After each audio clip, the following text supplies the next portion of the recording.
for the pledge. And the flag's over there. I pledge allegiance to the flag of the United States of America and to the republic for which it stands, one nation, under God, indivisible, with liberty and justice for all. Thank you very much. Sorry for the television. Sorry. Okay, well, welcome everyone. We're going to start with roll call. Tammy Lemieux, Blackstone. Diane Robin, Blackstone. Erin Pinocchio, Millville. I'm Jane Reggio from Millville. Jack Keefe from Blackstone. Sarah Williams, Blackstone. Sarah Larkin, Millville. Karen Vernon, Millville. And we have a special guest with us here this evening. The purpose of our meeting is to interview our candidate, Dr. Jason DeFalco from the New Bedford Public School System in Portsmouth, Rhode Island. The school system's not there. So welcome. Thank you. And we're actually going to start this evening with letting you take us in a direction. We hope the day's gone well for you. I know we started you very early this morning and maybe gave you 5 minutes to yourself, but we'd like you to start off really by sharing opening remarks, the highlights of your entry plan, like what you would do if you were selected as our next superintendent. Great. So thank you. Nice to see you all again in this last venture of our day together here.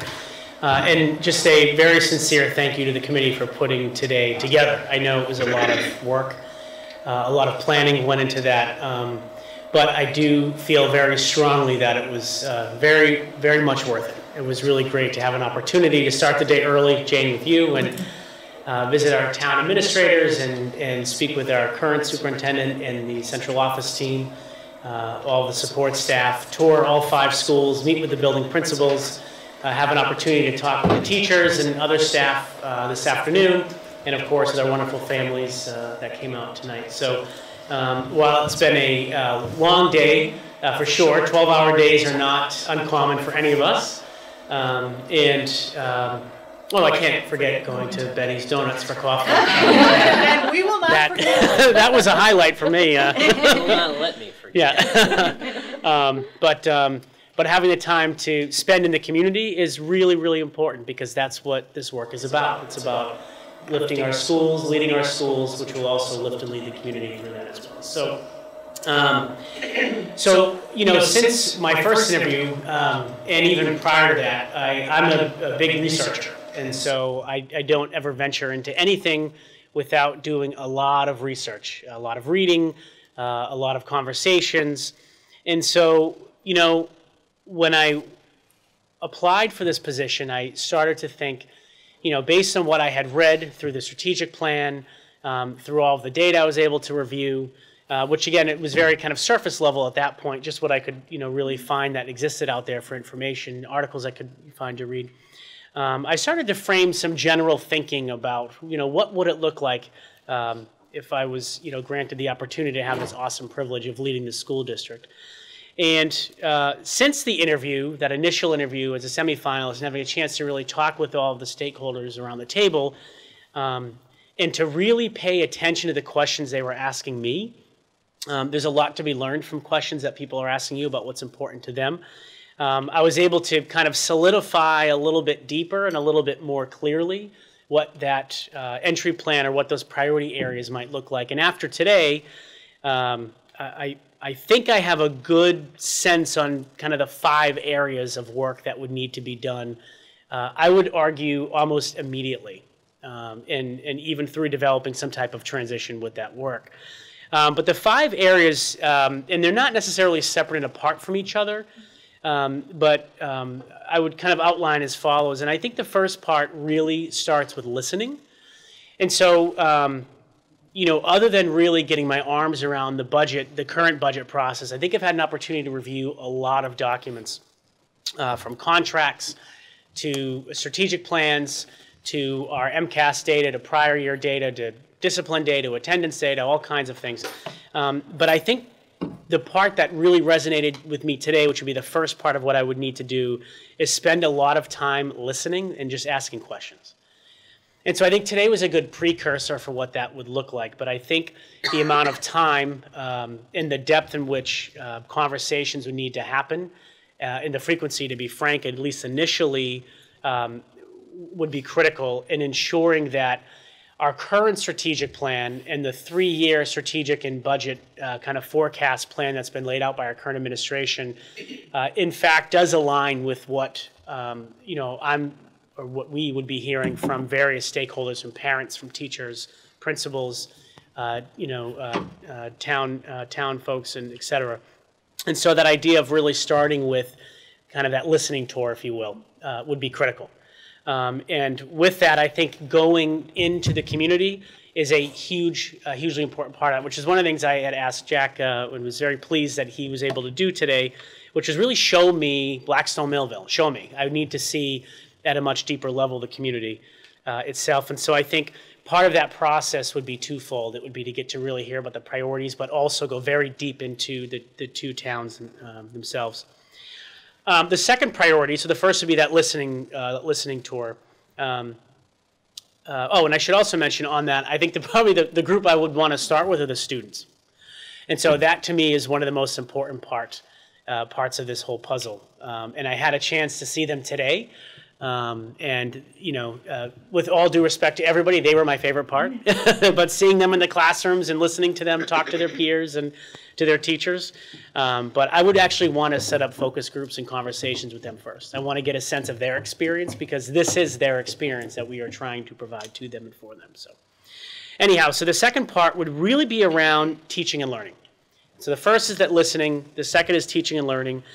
And there would be kind of a lot of different aspects within that work that would need to happen. The first is we really need to strengthen and align the curriculum in a much deeper way.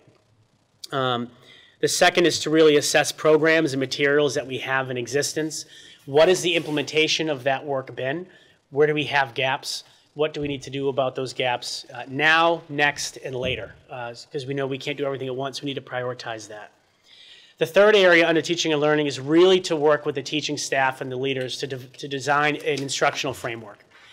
So the curriculum is the what we teach, and the instructional framework is the how we teach. And it's not to tell people how to teach, that isn't the plan at all, but to really help build a sense of common language so we are all approaching the instruction and the learning from the same perspective so we can create these kind of support networks of teachers and educators to help each other. The fourth area would be to really establish a robust assessment system with key goals and targets throughout the year. And so we have the STAR assessment system, but again, what's the depth that we are using that? Are teachers able to utilize that information in real time to make adjustments to their planning and to their teaching? Because if they're not, and if principals are not able to answer the question, is my school moving, how do I know, and what can I do about it, then we're not using that system right. And so that would be the fourth area that we really delve into. And the last would be to essentially create what I refer to as these data cycles. And so, MCAS and PARCC and, the state tests, what have you, are fine, but that's an autopsy. That's done. Like, that's dead data. The kids are gone. They move to the next grade level.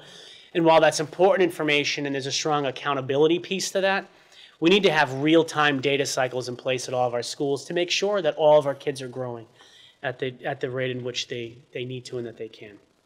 And so that's the second bullet. The third area would be to establish a very robust marketing plan. We have a lot to offer. We have a lot to market.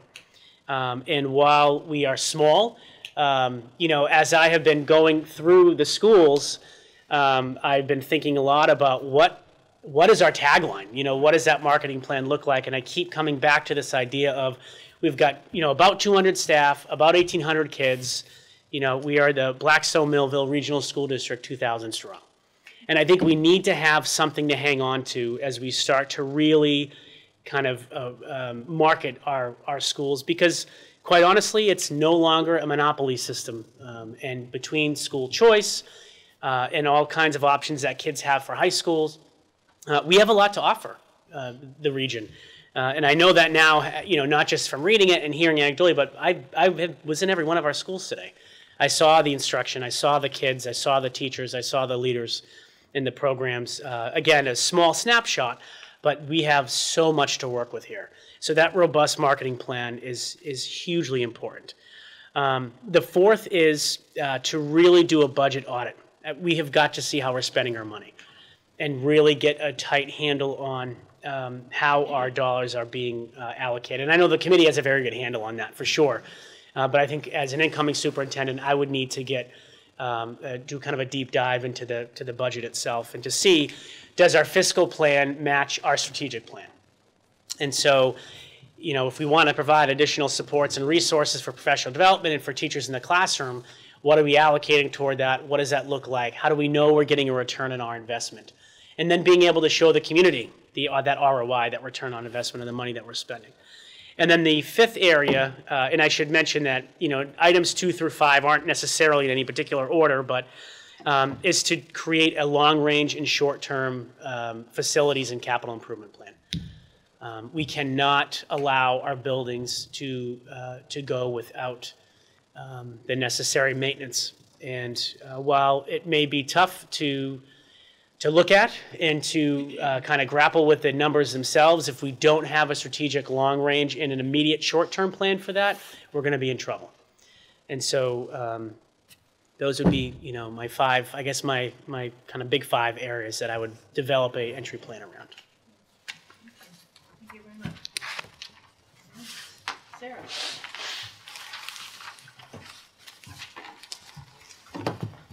How did you go about setting goals and objectives for your schools last year? Explain how involved your school committee and others were in setting these plans.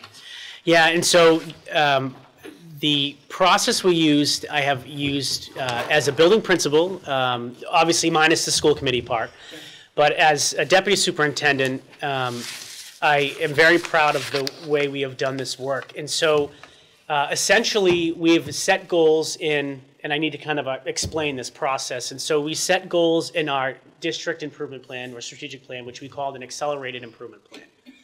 Those goals became the superintendent's goals on which she was evaluated against. Those goals became my goals as a deputy superintendent. And so I share that because we can't say that these are the goals we're shooting for. Oh, but by the way, that's just these folks. You can't hold me accountable to that.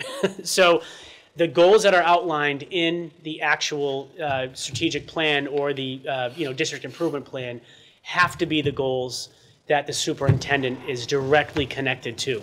Because if I'm not working on those goals, then what am I doing? And so the school committee is very much involved in that process because they approve or not the superintendent's goals.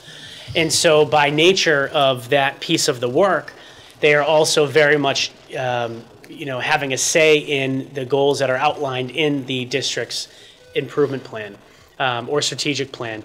And so the other important piece to this isn't just the goal setting, but it's the progress monitoring of that. And so through, should I be selected as superintendent, through my evaluation process, the school committee would need to be updated regularly on how we are achieving progress in each one of those areas. And looking at the relevant data and hearing the relevant information that would indicate to you whether I'm on track with my work. Because if I'm not, then that's a problem. I need to be put on track. And so I think there needs to be a very strong sense of accountability through that. And would urge the committee to function that way. I will set goals through the strategic plan and develop my team, build their capacity, set the short-term benchmarks, so we'll see those quick wins, we'll know we're moving in the right direction, and set some of the more long-term targets for that. And I would expect to be absolutely held accountable for that, through that work.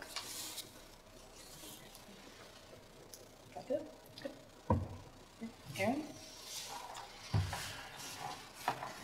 The roles and responsibilities of school committees and superintendents are sometimes clear and sometimes ambiguous. For example, budget approval versus budget implementation, or personal policy and finance versus personal administration, or even dealing with parents and teachers' concerns and complaints. Can you describe some situations where these roles and responsibilities have challenged you and how you would work to address them? Yeah, I'm kind of laughing because all of them. I've literally encountered issues in every single one of these areas. And I think, maybe addressing the second part about how to work to address them might be a good place to start, because I think in many situations, and I can't speak to Blackstone Millville, but I can speak to my own experience and work, school committees and superintendents at times can work at odds and not necessarily in unison. And so I think one of the things that's really important right up front is establishing that strong sense of collective vision, of collective goals, so we all know the direction in which we're working in, and then a real strong understanding of how to execute on those goals and on that plan, understanding roles and responsibility of governance, and roles of responsibility of management, the day-to-day level of that work. And then what are the real solid communication systems that we need to have in place to ensure the committee is constantly informed of the work happening in each one of these areas, and even areas that aren't here, and that we've got strong structures and systems in place so that the committee feels that they are informed in the areas where they need to be informed, and that the venue and the mechanisms are in place for the committee to execute on the decision-making that they should be executing on in these different areas. And so I think, setting those expectations and that sense of common mission, vision, and goal setting right from the beginning is important. Establishing those clear lines of communication, establishing clearly the roles and responsibilities of each, but then also how do we work together on that? And so how does the day-to-day management and running of the district really work in unison, not against the governance, so that we are functioning as a team? I've seen superintendents work masterfully with school committees, and school committees work massively with superintendents, and districts really progress because of that. And I have seen the opposite of that. So I think it really comes down to that clarity, that common sense of direction, goals, vision, mission, and then the strong systems and structures through communication to ensure that we're all on the same page. To give you a concrete example of this, we had an issue last spring around a change we made at our middle schools. And so we have 3 middle schools, and we had what we call teaching and learning specialists. And they're instructional coaches. They're in the Unit A division, so to speak. And what we found was that at the middle school level, the instructional coach role was not as effective as almost a department head who evaluates and has a little more teeth to the position, so to speak. And so the high school has these positions. They don't have coaches. They have these positions called content instructional leaders. We had one for English, for math, for special ed, et cetera. And so through a lot of conversation with the middle school principals, they said, Dr. Falco, can we change these coaching positions to like administration? We need help with the evaluations. There's a lot of, the big school is about 1,000 kids in each. We need help with evaluating the instruction. We need help with professional development. We need help with the teacher collaboration time, the common planning time. And so very innocently, I looked at the budget, and for short money, we could add, we could take these Unit A positions and make them Unit B positions, which I know we have Unit A and B in the district, for a very small cost. It was well within the confines of the existing budget. And the high school already had content instructional leaders, right? So it was a position the school committee already approved. And so I very innocently said, absolutely, we can do this. We're doing a reorganization anyways. Let's reorganize. Let's move forward. And we informed the committee of that, and there was a very intense discussion of whoa, those need to be approved. I said, well, they have been approved. You've approved the position already at the high school, and they said, well, we have, but we haven't approved them for the middle schools. And so we had to come to an agreement on what does that look like. I was operating from the place of, these positions weren't new positions. We were using existing fund, and they had already approved the job description at the high school. And what it really boiled down to was they really wanted to have an opportunity to talk about it, to be informed ahead of time, because, as you would suspect, the teaching and learning specialists, those coaches in those roles, went to the committee and said, I'm being restructured. And they didn't know what they were talking about. And so a very tough lesson learned around, again, just that communication piece, right? Didn't think much of it, well within our confines of, we can restructure these. And so, we were absolutely able to work through that, and the school committee was great. And they were, but we had to really tease out that, again, that level of communication to make sure that those roles and responsibilities were clear. Thank you.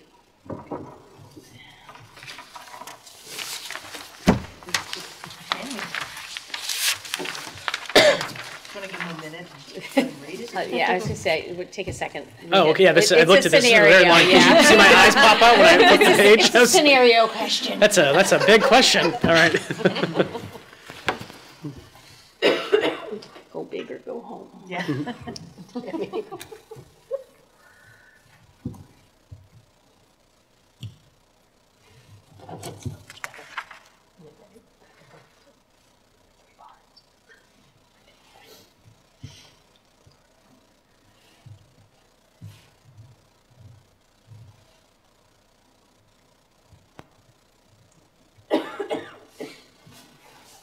Okay.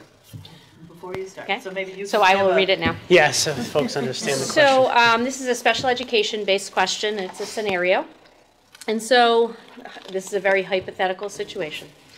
Elizabeth is a 5th grade student who has been diagnosed with oppositional defiant disorder and a learning disability in the areas of reading and writing.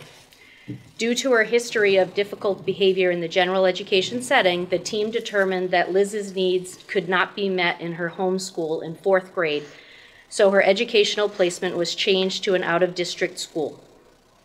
As Liz is expected to enter 6th grade, the IEP team meets to re-examine placement for middle school.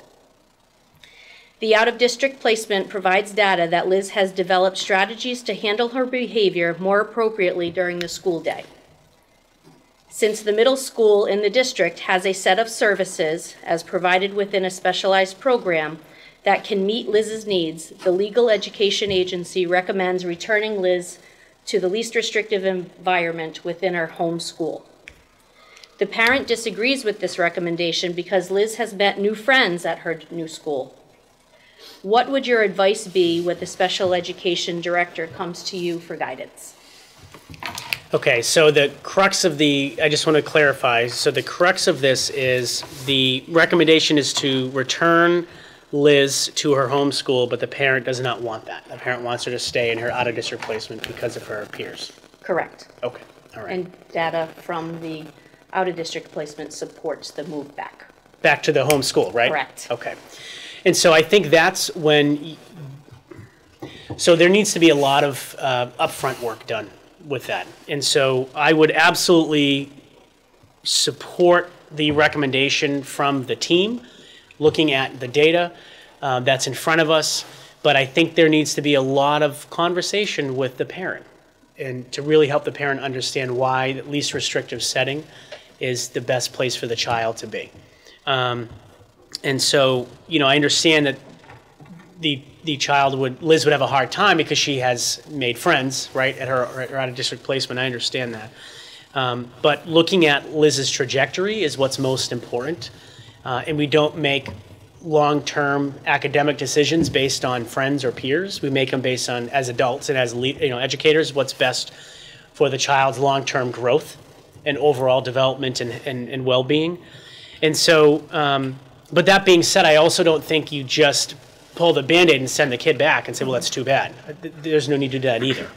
I think you have to develop a very strong transition plan. And before anything happens, there needs to be a lot of conversations with the parent so the parent feels comfortable, may not necessarily agree, but a little more comfortable with the decision and understands the reasoning behind it. I also think, and sometimes we don't do a good enough job of this, but you know, having Liz and her parents come and see the school, like during the day when there are kids here, having a slow kind of transition and integration plan is really important. Sometimes we just move placement. Friday you're done, Monday you start. That's not good for kids. That change sometimes, right? In this case, it sounds like that would not be necessarily the right progress or the right process for this child to take. But I do think the child would need to be moved.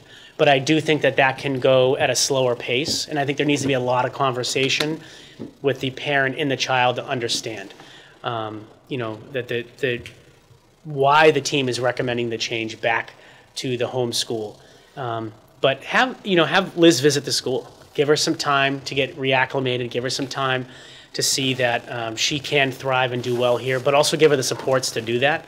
Sometimes we do like a zero-sum situation where we go from most restrictive to least restrictive with very little transition in between, and that's not good.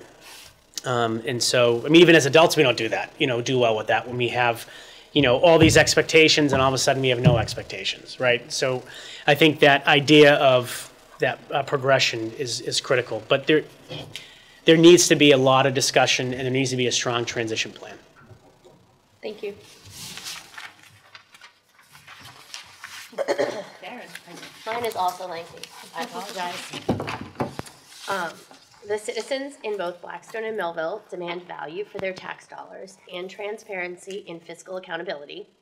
In this light, tell us about how you would ensure that the budget you propose and the financial plan that you oversee as approved by the school committee is as transparent and efficient as possible.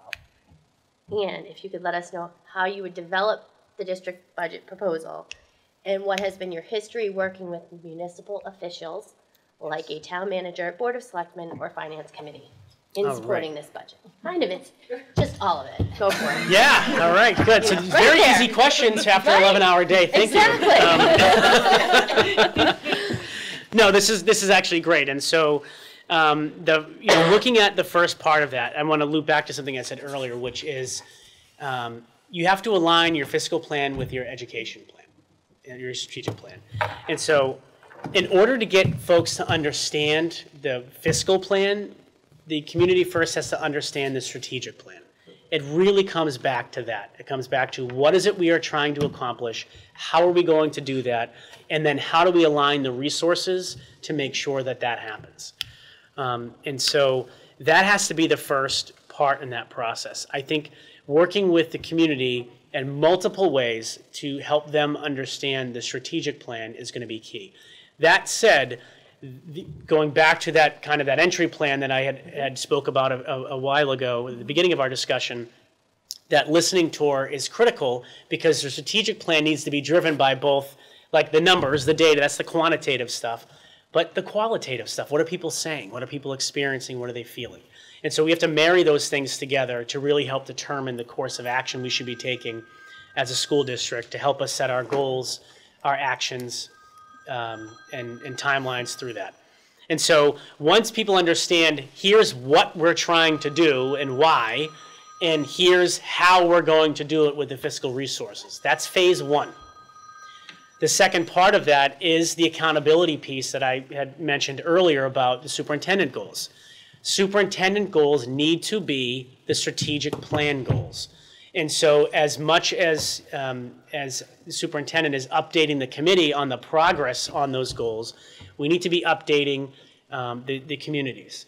One of the things I was thinking a lot about, and it might sound a little bit different, and maybe we've done something like this before, I don't know, but it's almost having these kind of a state of schools meetings in the community. Not here, but out in the community. Where is it people go? Do people go to town hall? Is it a church they go to? Where is it that you can get a crowd to come out and hear about how the schools are progressing? And so looking to really leverage that concept a couple of times. Is it Betty's Donuts? I mean, I don't know, right? They will be now.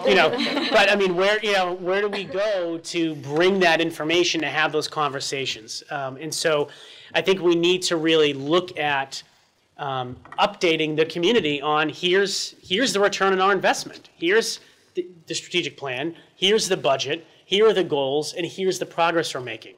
This is working, this isn't, this is what we're going to change. I think that's developed, to get to the second part of the question, in a variety of different ways. I've always done a needs-based budget. I've never done well with being assigned a number. Your budget is this. Well, hang on a minute. Let's figure out what we need to do first before you are assigning a number. And so while I understand net school spending and making the minimum net and reaching those obligations, I get that. But I also think we need to look at level service and then the enhancements. And so all of the level service and the enhancements need to align back to the strategic plan and how we're measuring the impact of those dollars. And so that budget needs to be built from the ground up. And so starting with all the cost center managers, so your principals, your directors, and others that are in charge of any part of that pot of money, so to speak, that we have to work with in our budget, needs to develop their needs based on the strategic goals, strategic plan, and how that impacts their particular division or department. And so that that quite frankly needs to be built from the ground up. One of the things I envision this process looking like is actually myself and the business manager meeting with all the cost center managers one-on-one to go through their budget as they're building it and making sure that they are really, quite honestly, building it around the appropriate needs. Sometimes, and I think I shared in my preliminary interview, sometimes, as a building principal, we project out like, well, I used X amount of paper this year, I'll need X amount of paper next year. Well, wait a minute. What happens if we don't spend the money in that paper and we buy a Chromebook cart? What can we do electronically or in Google Docs? What can we do, through some of the technology that we have to maybe spend our money better and different, right? And so I envision working very closely with the business manager and the cost center managers as we're developing the budget through that whole process. In the history around my working municipalities, in this process is actually pretty extensive. In my current position, we have about $140 million budget. And that's a far cry from 20 million, but there's also 26 schools and 13,000 kids, so it's all relative. We haven't met minimum net yet with what we've expended. And we spent 12 million on busing. So half of the budget here we spend on busing in New Bedford, which is not even an eligible expense for net school spending. And so every year we work very closely with the mayor, with the chief financial officer of the city, with our business manager, with our cost center managers. And in New Bedford, we have something called the Regeneration Committee. This is something for us to think about. And so these are the leaders in the city that are really very much plugged into, and I see some of them in the room because I've seen them today in other venues, that are really plugged into the growth and development of the city. And so the Regeneration Committee really is charged with not just looking at the educational piece of it, but what's the overall strategic plan for the towns? I've heard a lot today about the two communities in this, if I may be so bold and frank to say, in the two communities not necessarily coming together as strongly as we need to. That has to stop. There needs to be a vision for how these two communities are going to come together, and if for nothing else, for the educational attainment of our youth. Like it or not, the schools are the backbone of the two towns, and what we put into our children, we will end up getting out of them at the end of this when they come back to lead, to live, to start businesses in our two towns. And so we've got to put differences aside. We've got to get together around a common set of goals for that work.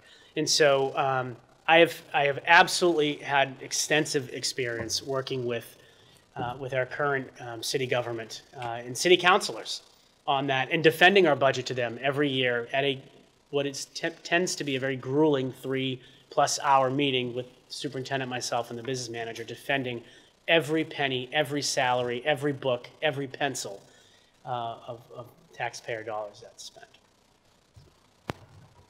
Thank you. Yeah, all right. So can you give examples of quality programs and/or educational policies to improve quality of instruction that you have implemented in another school district?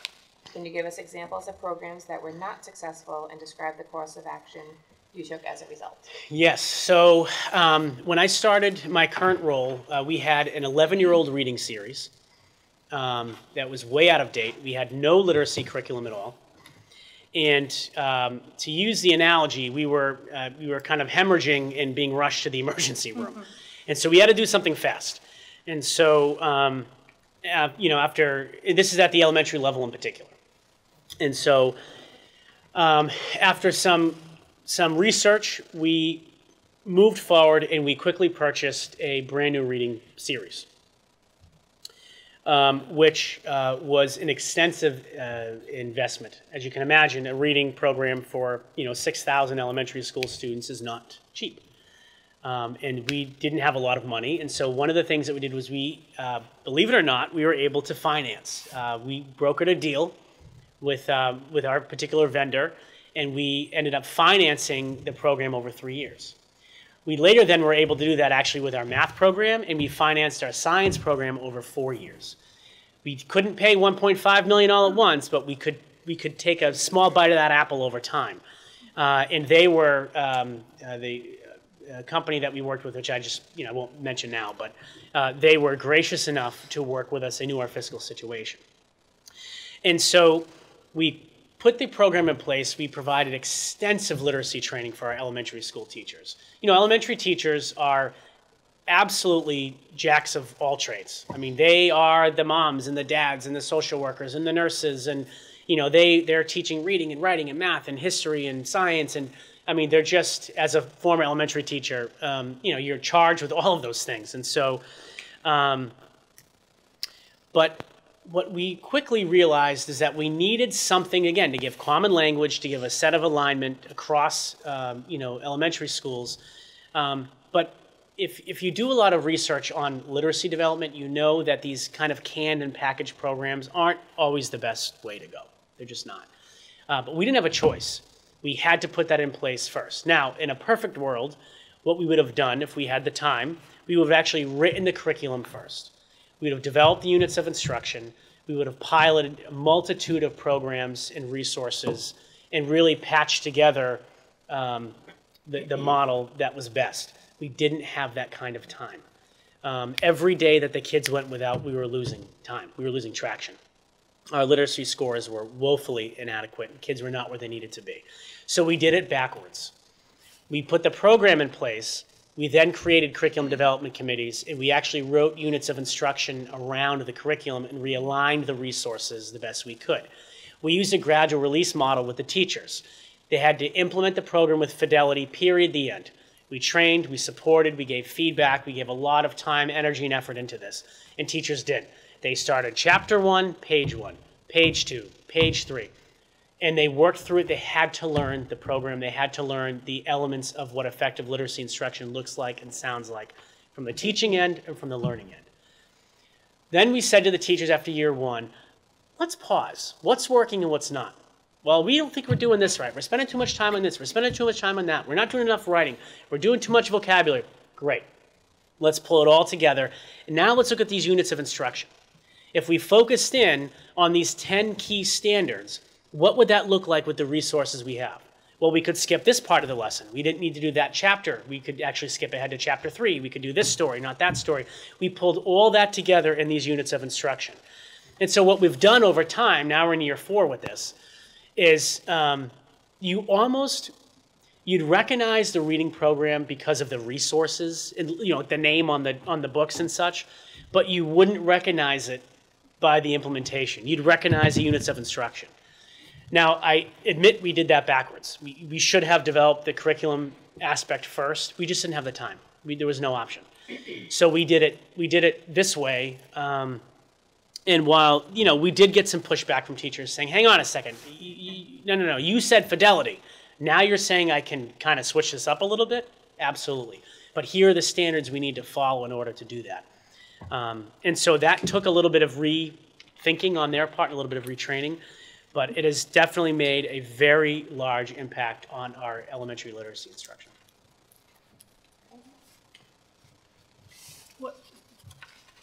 What might you have done had that not been successful? So in other words, you've invested this, paying for it over 3 or 4 years of time, and what if it had not met the needs? Or had not been received well? Yeah. So we were a little worried about that. I'll share the math. I think the math is a good example of that too. And so we were concerned, but we had a lot of experience with this particular literacy program in other places. And we knew a lot of other urban districts that had embraced it and that had used it well. And so we were fairly confident that the implementation of that would go well. And it did. It's just not the way you do business. Sure. The bigger worry was around math. We shifted to Envisions, which we use here. So I share it by name only because it's a common math program for us. But Envisions is a very conceptual math program. And as a parent, my own kids use it in school too. And so I'll never forget the first time I saw my son. He was subtracting like over and over and over and over. I said, Jay, what are you doing? He's like, I'm dividing. I'm like, what? You're subtracting. He's like, Dad, that's repeated subtraction. It's another way to divide. I'm like, on whose planet? And then he showed me the program. I'm like, oh, Jesus, I bought that for our, for our district. Not realizing that strategy was in there. We were concerned that we would get significant pushback from the parents on Envisions and from the teachers because it was really different. But we didn't. We supported the teachers just relentlessly in the implementation of that program through just constant staff development, real-time coaching in the classrooms, what's working, what's not. Took a ton of feedback from them. And it was, quite honestly, it's the easiest lift I've ever had with a curriculum implementation. I was stunned by that. Parents struggled a little bit, but we had an app that came with it where you could snap a picture of a barcode on the student activity sheet at home, and it would actually bring up a mini lesson for the parent on how to work with their kid at home on that skill. And so that took a lot of, it wasn't perfect.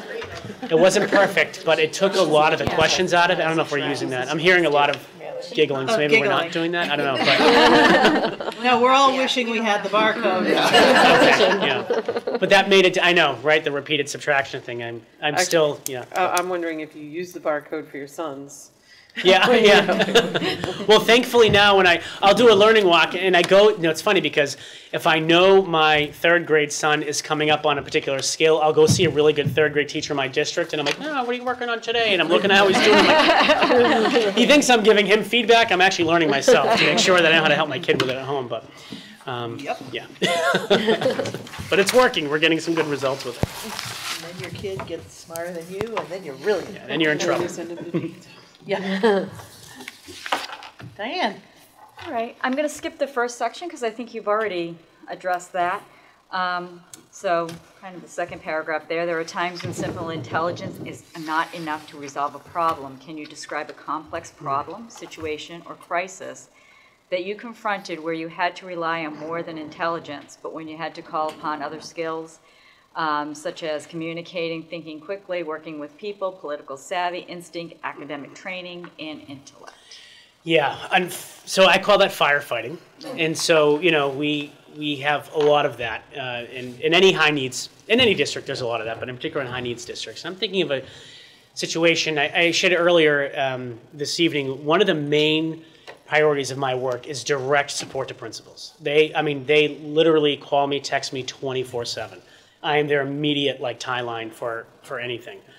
And so, which I love because I've done that work. And so that's a big part of what I enjoy doing. But we have encountered some really tricky situations. And so I will share an issue with you that we had recently. It was a very sad situation at one of our elementary schools. We had two children. One was a kindergartner, one was a fifth grader in this school. And it was, some very concerning things were disclosed to the adjustment counselor, and which was reported to the building principal. The building principal called in the situation to DCF, as we're all mandated reporters, as any one of us would have. What the building principal didn't know was that there was already a couple of other issues pending with this family, and the judge had just ordered a emergency removal of the kids. And so we didn't realize that. We just called the situation in. And so unbeknownst to us until we called it in, the actual social worker was on the way to the school. Well, so were the parents. The parents had caught wind that this emergency removal was ordered. And as you can imagine, by the time they literally got to the school at the same time, it was a race for the children. And it was a fairly large elementary school that we were working with the situation around.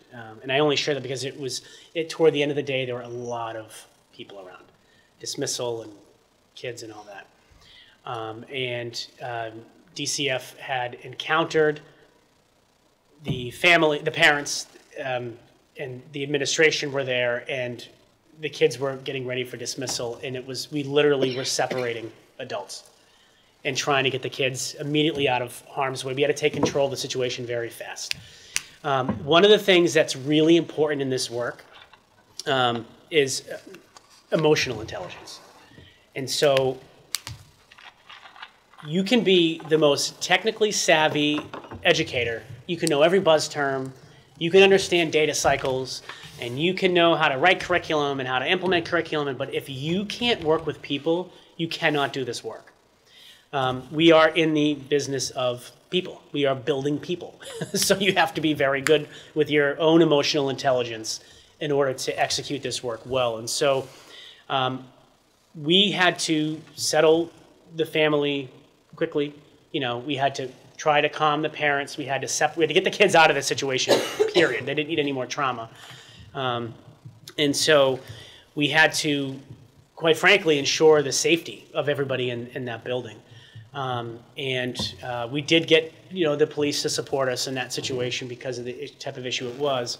And did have to issue a no trespass order on that family, sadly, because of the nature of it. But, one of the things that I've taught my principals repeatedly is you've got to remain calm. No matter what the situation is, you have to remain calm.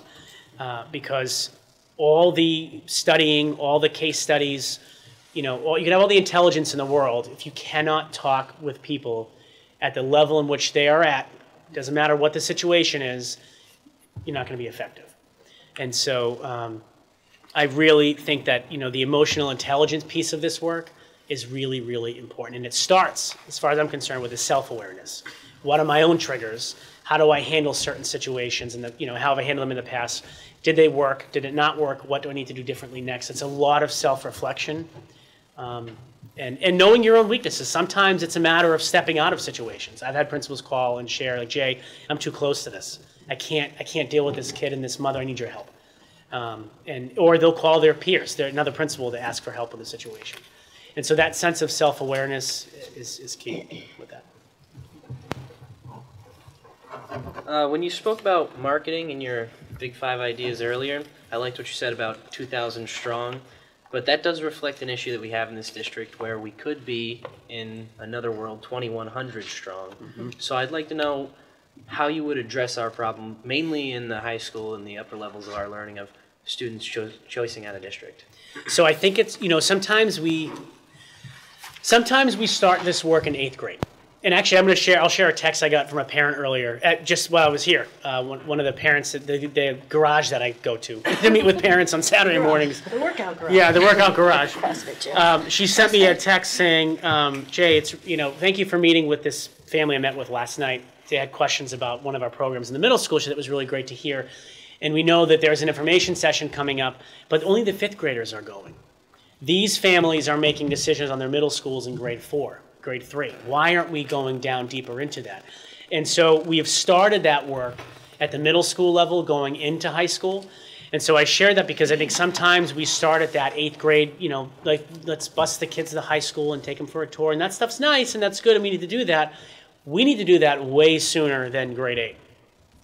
And quite frankly, I was talking to 2 young ladies here today that were 5th graders that actually toured me around the building, sweet young ladies, and it was really funny. Just walking around the building, they're like, "Oh, this is a room with a trampoline in it. We don't really know what kids do there, but that looks fun." And then we went down the kindergarten wing, and she said, "I think, are these kindergartners?" And the kids were like, running around, playing, and her friend's like, "I don't know. I'm not really sure." I'm like, "They might be kindergartners. They look like they're kindergartners." Just really, really cute kids. But we were talking about next year. I'm like, "Well, what's your favorite thing about this school?" They're like, "Oh, we don't really know, but we really love it. We've been here since preschool." And I asked if they were going to the middle school. And they didn't hesitate. Yes, absolutely, we're going to the middle school. There was no hesitation. And I thought, we need every child to answer that way about all of the transitions. And so that has to start, as far to your question with the high school, that has to start before 8th grade. We've got to dig all the way back, and so that kids and families see this as a district of one. It's just what you do. You just go from Millville to the middle school to the high school. It's just part of that continuum. And we have to ensure that we have the opportunities for the kids at each level so that they want to do that. Now, we do have a challenge in that our high school's small. We have about 410 kids. And so that idea of options and pathways, like that can be really tricky, but you also can do some really cool programming with small numbers of kids because not everything has to go to scale. You don't have to take everything to all 400 kids. It's okay to have a group of 20 kids in a particular program. And maybe there's an engineering academy that we create through that work of, with the robotics and all of that. And so it doesn't have to go to 150 kids. And then, we start to really advertise that. We start to market that. We start to bring in opportunities for kids to then go see higher education. What does engineering look like at the college level? And we take kids to go see that. We have every 7th grader in New Bedford we take to UMass Dartmouth. And they tour the campus. They meet with professors. Of course, they love having lunch there. But we have a whole Think College campaign to make sure that our kids are having that college set in mind. And I can't share specifics because it's embargoed data, but our graduation rate has increased to the highest it's ever been. The highest it's ever been in that city. And I know it's because you set the aspirational goals and you show them what's possible. And then you create the pathway for them to get there. So I think there's a lot we can do with the high school in particular because it's size. I really do. And we're doing something right because while we're choicing out a certain number of kids, we're also backfilling about half of those seats. So we are getting kids to choice into our district. They're coming here for a reason. And so we have to look at how do we accelerate and expand that.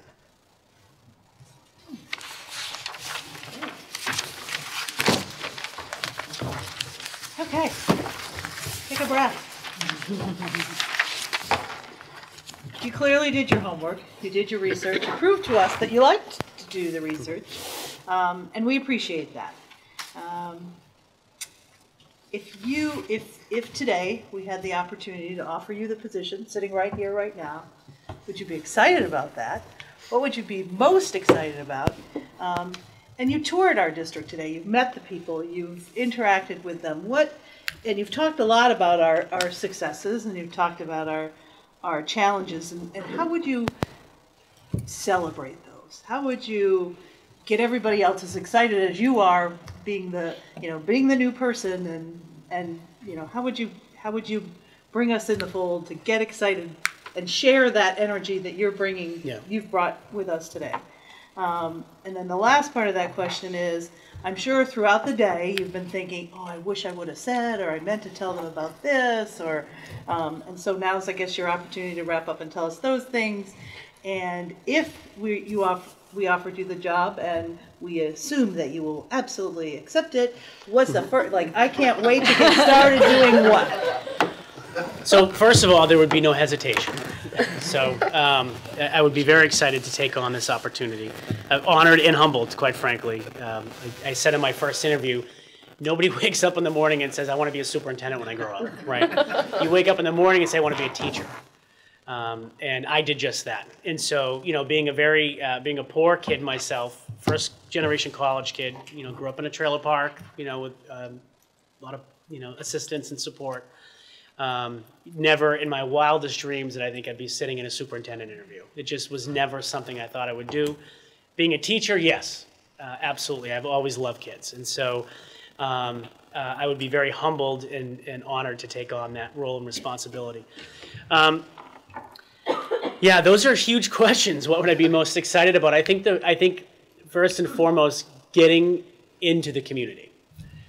Is really important to me, spending a lot of time. Jack, you're going to be a very busy man because you need to tour me around a lot of other places. That breakfast place you need to take me to. No place I like better than Blackstone. So Milton's not so bad either. It's all right. It's all right. I didn't grow up. See, we need to change that. That's one of the things we need to do. Starting to think we need to be called the District of One. We need some other term here, but it's all right. So I think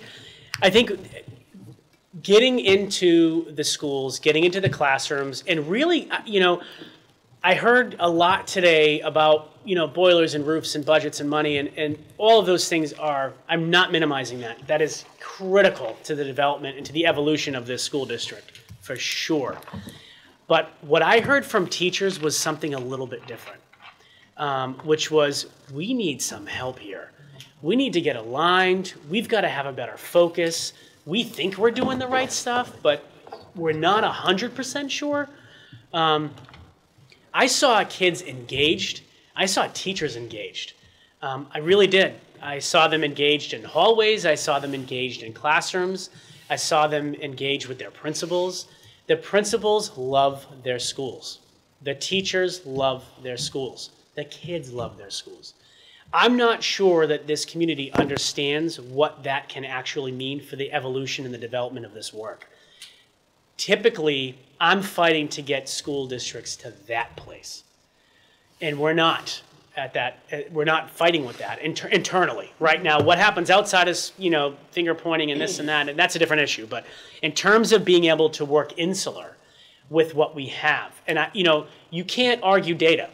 Once people start to see results and outcomes, they can't fight that. They can try, they can poke holes in it, they can say what they want, but at the end of the day, I'm hopefully leaving New Bedford having absolutely been released from monitoring, increasing the graduation rate to an all-time high, cutting the dropout rate in half, increasing exponentially the AP course offering. You can't take that away. That work is going to be in place and is going to be sustained for years to come. And so I share those as examples because at the end of the day, it's about outcomes for kids. That's what we're all here for. And so, for me, I'm most excited about getting to that level of work and galvanizing the staff and the communities around the children in these two communities, because I do think that everybody wants what's best for kids. I saw that today. We may not all be 100% clear on what that is and what our role is in that and how to kind of navigate the systems and structures we have for that, but that I'm positive of. The energy and excitement, I feel badly for you because this is me all day, every day. So, my staff now will tell you, like, Jay, they're like, calm down, all right? We're going to get this reading program done. But this is me. I love this work. I do feel that I was born to do this work. I feel it in my bones every day. So this excitement, it's not, you won't see this fade. Okay. This is just how I approach my work, and I always have. And so I apologize for all of you if you select me for this, but like tone it down. Good. And then as far as, anything that I haven't, wish I said certain things, or I think one of the only pieces, thinking about the entry plan, those 5 areas, one of the things that I didn't mention that I think are really critical, and I don't know budgetarily how to do this yet, but I think our elementary schools need robust response to intervention plans and programs for kids with literacy issues. Our literacy levels, and again, just based on the MCAS data, that's all I have, are nowhere near where they need to be by grade 3. And grade 3 is a significant indicator of a child's development, in particular with literacy, and a significant forecasting of how they will do moving forward. And right now, our literacy levels of kids in 3rd grade that are meeting or exceeding our expectations are woefully low.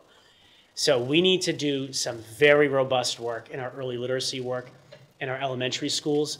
And I do think that our teachers absolutely need some instructional coaching support and finding a way to put instructional coaches, at least at the elementary schools, to get started, to really help them with their planning and their implementation of their lessons and that safe feedback, right? That non-evaluative stuff, but having that extra set of eyes to come in and work with them. And the only other bullet to that teaching and learning bucket would be, we're coming up on contract negotiations. I've read every contract that we have. And we have some good language here. But I really want to hear from, for instance, an example, at the elementary level, there is no common planning time. We need that. Teachers have to get together with their principals and have really constructive conversations about the students in their classrooms, how they're doing and what they need to do next and better, or what they need to keep doing. And so, having those conversations around what are some of those preferred contract pieces that need to be in there as we, hopefully as I'm able to enter into negotiations with the unions on that. So those are a couple things I wanted to add. Anyone else have anything they want to follow up on? Well, that was it? Come on now. 12 hours? What do you got? How'd I do for time? Right, 12 hours exactly. Nice job there, Mr. Thank you very much for your time. Thank you so much. It was a long day, but it was absolutely wonderful to have you in our district, to learn from you. I hope you learned from us. Absolutely, yes. Because it is all about learning. It sure is. Be in this together. We are in this together. That's right. Thank you. Thanks, everybody. Thank you.